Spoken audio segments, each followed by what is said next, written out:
The U.S. Congress on Tuesday agreed to free thousands of small and medium-sized banks from federal oversight through a stringent 2010 Dodd-Frank law intended to prevent another meltdown, prompting warnings the bill could prove lethal as banks exempted from the law could get away unchecked. Related, analyzed, the Western media's fear and loathing of Venezuela welcomed by conservatives. The banking reform bill was introduced in 2010 after loose lending and risky maneuvers by financial institutions led in 2008 to the worst recession in the United States since the Great Depression. Banks with less than $250 billion in assets from a post-crisis crackdown have long complained about the bill. The Senate first approved it in March with bipartisan support.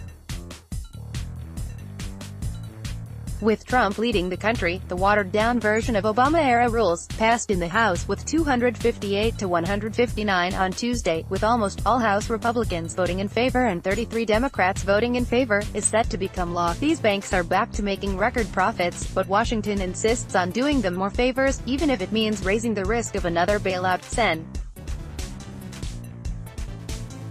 Elizabeth Warren, D-Mass, told NBC News, the 2,300-page bill includes new regulatory requirements for banks, the creation of the Consumer Financial Protection Bureau, expansion of oversight of hedge funds and private equity firms, increased bank reporting requirements, and the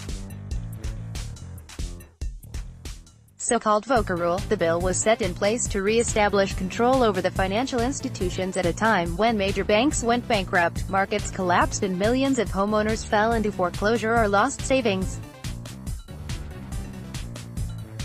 The federal government fronted trillions of dollars to get the economy going, and the Federal Reserve also bought significant financial assets and slashed interest rates to stabilize the situation.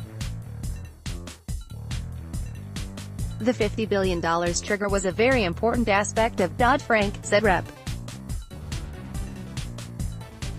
Al Green, who was in Congress when the legislation originally passed. If we don't regulate the entire system and we try to do this on a piecemeal basis, we will put the entire system at risk. Paul D. Ryan, the House Speaker and Wisconsin Republican, said the bill would free our economy from overregulation. Our smaller banks are engines of growth, Ryan said in a statement.